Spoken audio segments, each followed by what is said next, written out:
Hola, muy buenos días y bienvenidos a IPIS y Patsala de Español. Yo me llamo María Teresa Miramón y soy profesora visitante de la Universidad Jawaharlal Nehru en New Delhi. En esta universidad enseño asignaturas de lengua, literatura e historia de España, como por ejemplo literatura española medieval o literatura española del siglo XX y contemporánea, al igual que historia de España del siglo XX y distintas asignaturas de lengua española. En esta ocasión vamos a comenzar con el módulo 27 del paper 15, que trata sobre la historia y la cultura de Hispanoamérica y que se titula Bolivia, Perú y Chile en el siglo XIX y XX. En este módulo vamos a hacer una introducción a la historia de los países de Bolivia, Perú y Chile. Se puede decir que estos tres países han mantenido una relación de alianzas y guerras desde su independencia, siendo una de las más importantes la Guerra del Pacífico, que se dio entre Chile y Bolivia, que se alió con Perú. En esta guerra, Chile acabó ocupando el puerto boliviano de Antofagasta, quedándose con él cuando ganó la guerra. Las fronteras definitivas se fijaron en el Tratado de 1904 entre Chile y Bolivia y entre Chile y Perú en 1929 en el Tratado de Lima, tras el cual Chile devolvió Tacna al Perú y Arica fue cedida a Chile. Así es como Bolivia vio sus territorios costeros invadidos por Chile y perdió el acceso al mar. Otro conflicto famoso en el que esta vez Chile prestó ayuda a Perú fue en la guerra contra España, en la que Chile, Perú y Bolivia, junto a otros países, se unieron para enfrentar a España, que había ocupado las islas Chincha de Perú, que eran muy ricas en guano. Bueno, así que sin más dilación vamos a comenzar con el primero de los países de nuestro módulo, que es Bolivia. El territorio de la actual Bolivia fue una de las primeras colonias españolas en rebelarse, aunque el proceso de independencia fue largo y complejo. Finalmente, después de la victoria de Sucre en Ayacucho, la región obtuvo su independencia en 1825, comenzando su andadura como Bolivia. Simón Bolívar, el liberador, redactó su propia constitución un año después. La política del país, desde el principio, tuvo cierta inestabilidad política. Antonio José de Sucre fue nombrado por Bolívar como presidente, tras su marcha, pero solo duró 2 años en el cargo y fue expulsado del país después a causa de una serie de revueltas. Después de esto, el país sufrió varias décadas de luchas entre diferentes sectores políticos, revolucionarios y dictaduras militares, al igual que varios enfrentamientos con sus países vecinos como Chile, Brasil o Paraguay a causa de diferentes motivos.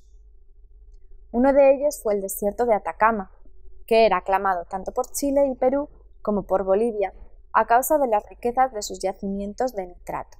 La Guerra del Pacífico o Guerra del Salitre, como así se denomina el conflicto que generó el nitrato del desierto de Atacama en Chile, entre Chile, Perú y Bolivia, se dio entre los años 1879 y 1883 y se desarrolló en el Océano Pacífico y en algunos valles y sierras peruanos, de ahí el nombre. Esta guerra entre vecinos fue una de las más importantes de finales del siglo XIX. Se originó al apropiarse Chile del puerto boliviano de Antofagasta, que venció a Bolivia y a su aliado, Perú. Perú, al negarse a permanecer neutral, también fue incluido en la Declaración de Guerra de Chile, una guerra que ambos países perdieron a lo largo de sucesivas batallas. Finalmente, Bolivia firmó con Chile un pacto de tregua indefinido en 1884, aceptando la anexión a Chile de la provincia de Antofagasta. Las fronteras definitivas se fijaron en el Tratado de 1904 entre Chile y Bolivia y entre Chile y Perú en 1929 en el Tratado de Lima, tras el cual Chile devolvió Tacna al Perú y Arica fue cedida a Chile. Así es como Bolivia vio sus territorios costeros invadidos por Chile y perdió el acceso al mar. Durante la posguerra, en 1880, la presidencia fue tomada por Narciso Campero, iniciándose un periodo de inestabilidad política denominada Oligarquía Conservadora Liberal hasta 1899, cuando los liberales declararon la guerra a los conservadores. Durante estos años, varios presidentes se sucedieron, manteniendo una buena economía, basada en el comercio de plata en Sucre y el estaño en Oruro y La Paz, que después superaría al mercado de la plata, situándose en primer lugar. Y en el 88 comenzó a funcionar el primer ferrocarril que unía Oruro con Uyuni. Casi a comienzos del siglo XX comenzó la llamada Guerra Federal, encabezada por José Manuel Pando.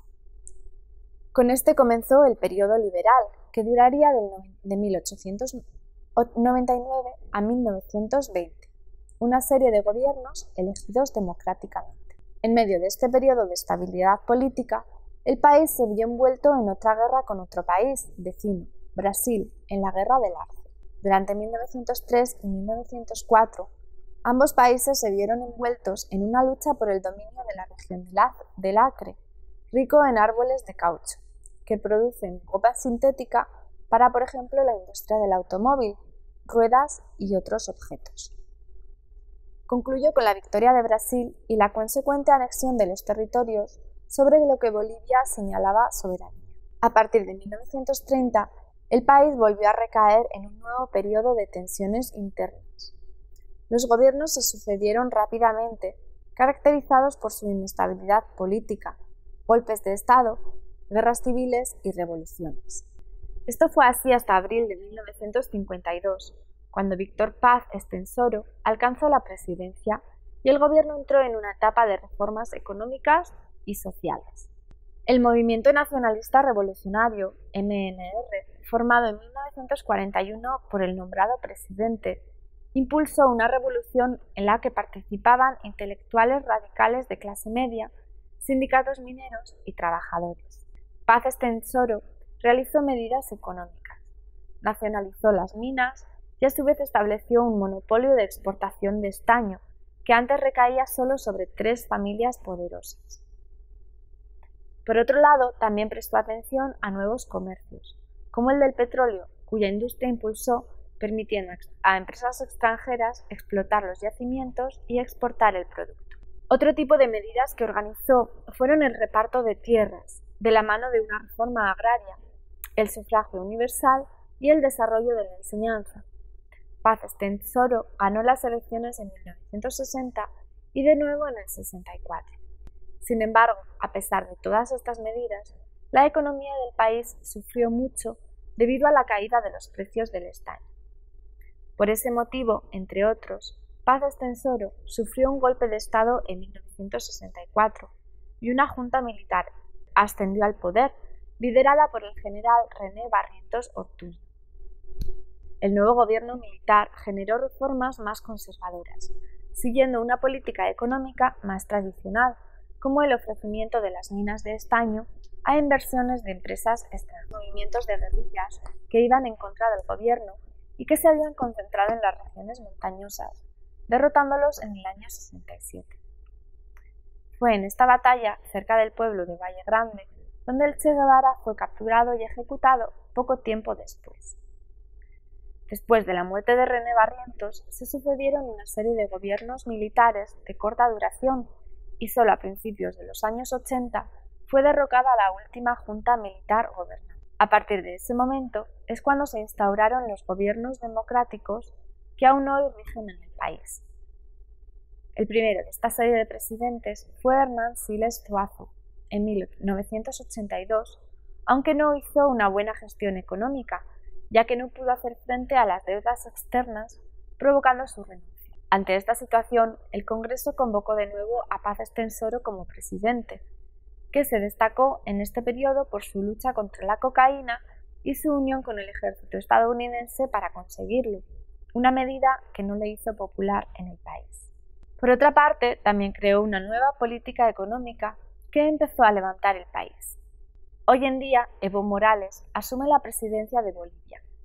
Llegó al poder en 2006 como el primer presidente de ascendencia indígena en el país. Entre sus medidas prometidas estaba la de nacionalizar las empresas de hidrocarburos y combatir la corrupción, entre otras. Esto le ha llevado a enfrentamientos con petroleras y los gobiernos de donde proceden estas empresas. Evo Morales ha ganado las elecciones varias veces consecutivas. En 2009 y 2014 ganó con un amplio margen de votos, con lo cual gobernará hasta el 22 de enero de 2020. En total, el jefe de Estado boliviano sumará 14 años en el poder. Y con esto cerramos el capítulo sobre Bolivia y comenzamos el capítulo sobre Perú. Simón Bolívar, el héroe de la Revolución Boliviana, llegó a Perú en 1822 y después de conseguir la independencia del país, el gobierno continuó en sus manos. Bolívar quería unir a todos los países que había liberado en una sola nación bajo su mando, pero no pudo realizarse. Una vez que Bolívar partió para gobernar en la Gran Colombia en 1826, liberales y nacionalistas crearon una rebelión en Lima que derrocó al régimen bolivariano o vitalicio que el general había querido instaurar. El país cayó bajo el dominio de dictaduras militares, guerras civiles, caudillos y hacendados que comenzaron con el gobierno del mariscal José de la Mar, que asumió la presidencia. Al mismo tiempo, el país tuvo que lidiar con varios conflictos internacionales.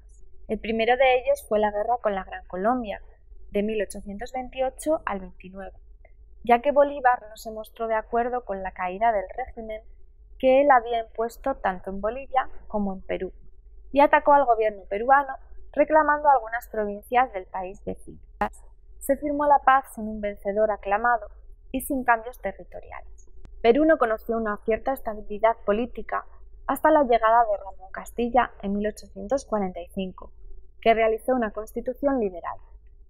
Este se mantuvo en la presidencia durante 2 mandatos, de 1845 al 51 y de 1955 al 62, y emprendió numerosas reformas, entre ellas la abolición de la esclavitud, construcción de vías férreas y la explotación del guano y de los yacimientos de nitrato.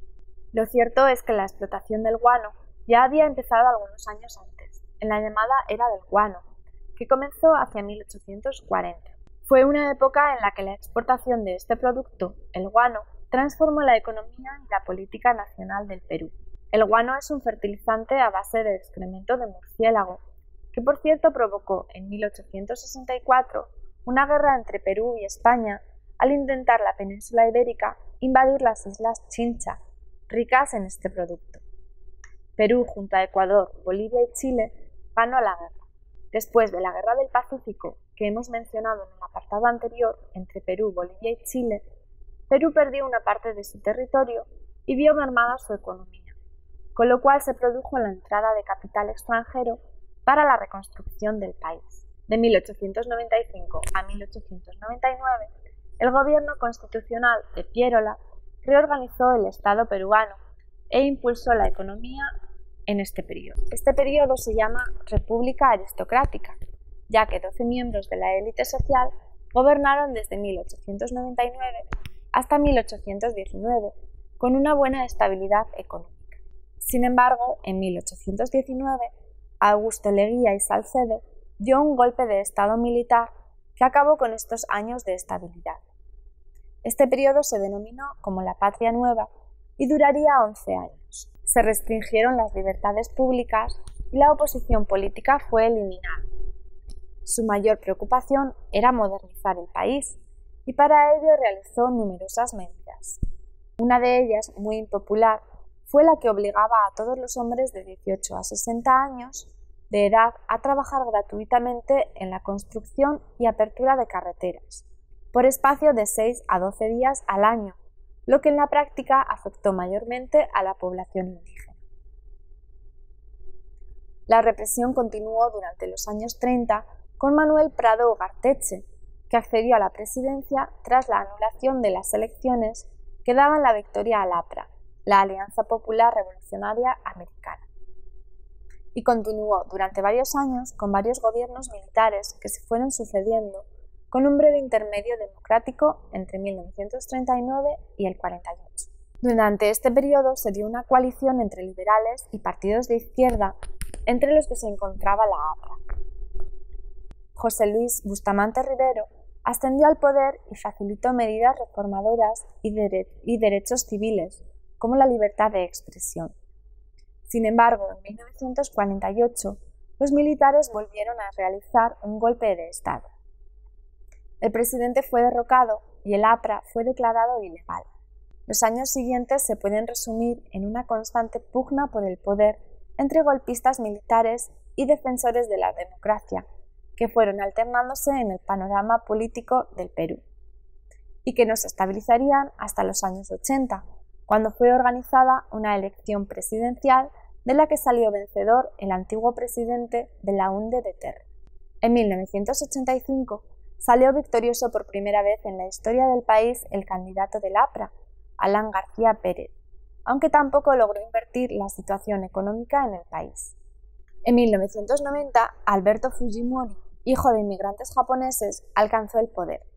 Este comenzó unas reformas liberales económicas necesarias para la recuperación. Se abrió al mercado internacional y se privatizaron empresas. También destacó por su lucha contra el terrorismo, lo que le valió para ser reelegido presidente en el 95.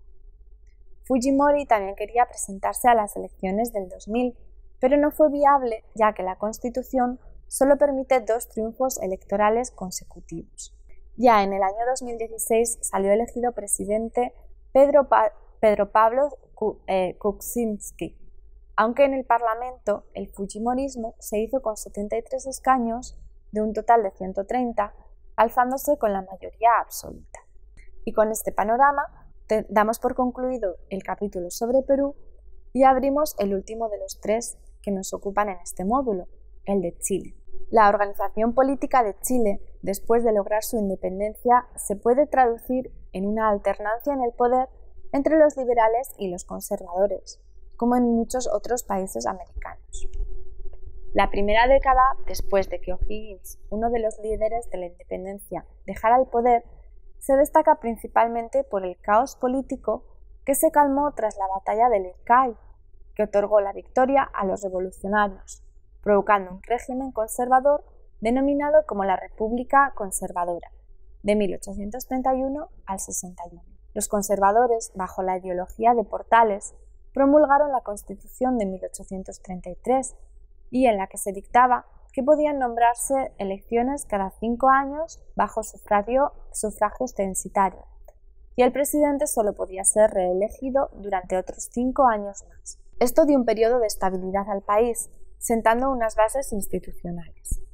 En 1861, la fusión liberal-conservadora derrotó a los conservadores y comenzó el periodo denominado como República Liberal, de 1861 a 1891. José Joaquín Pérez asumió la presidencia en este año e hizo frente a la guerra contra España, que había surgido a causa de un conflicto diplomático entre España y Perú por la ocupación de las islas Chincha, ricas en guano, que hemos mencionado en el apartado anterior. En 1879 se produjo la mencionada Guerra del Pacífico, en la que Chile se enfrentó con Perú y Bolivia cuando ocupó el territorio de Antofagasta, que pertenecía a Bolivia a causa de sus ricos terrenos salinos.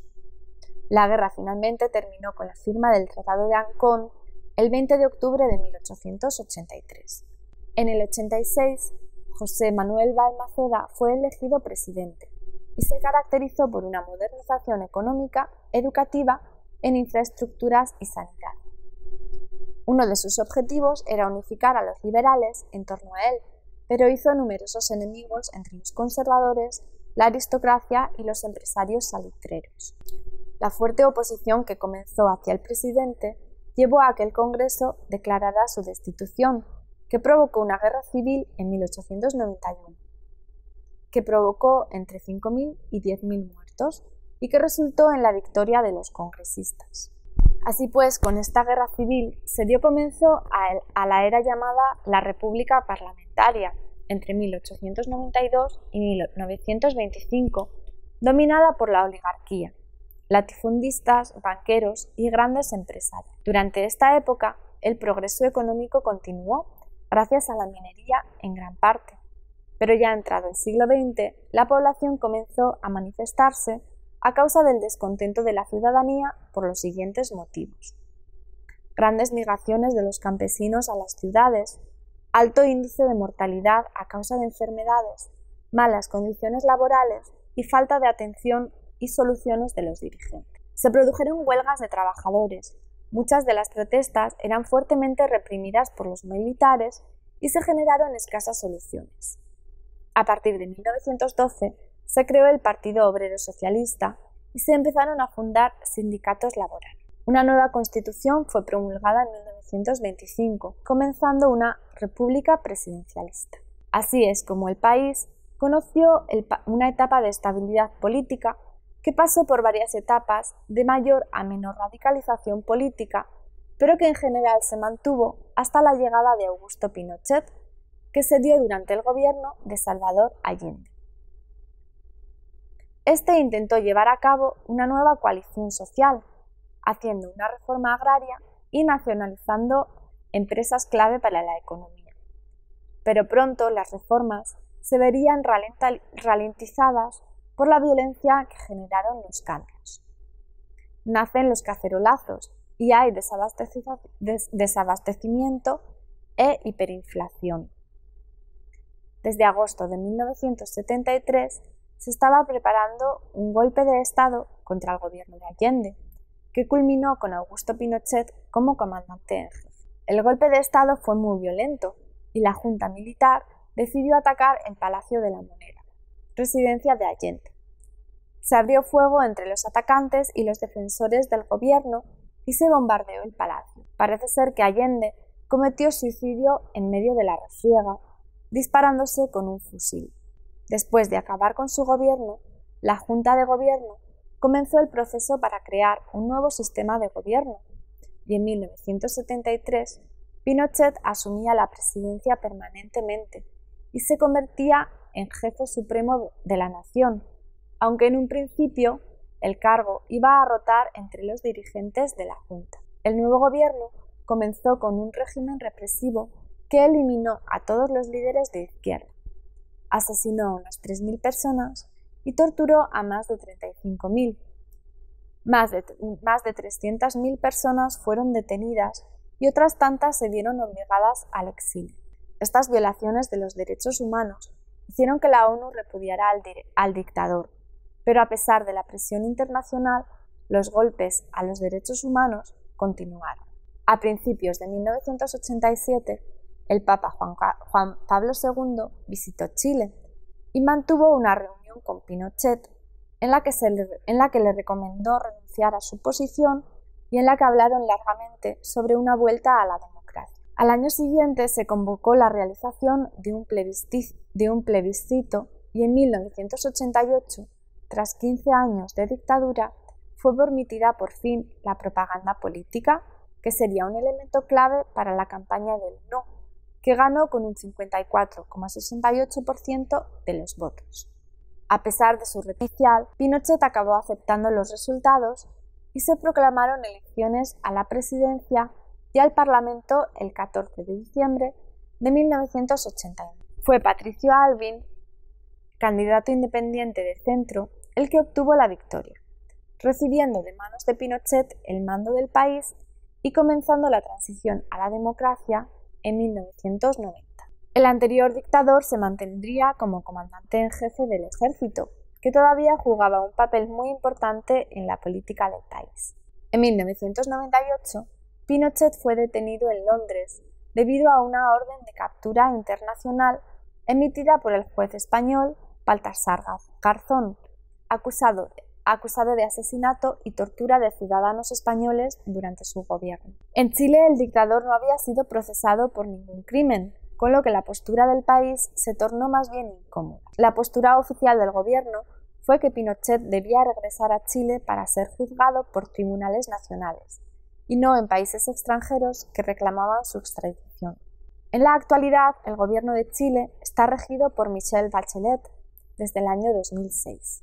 Con esto damos por finalizado el capítulo sobre Chile y, por tanto, terminamos el capítulo 27 o el módulo 27 que habla sobre estos 3 países de Hispanoamérica. Muchas gracias por habernos escuchado.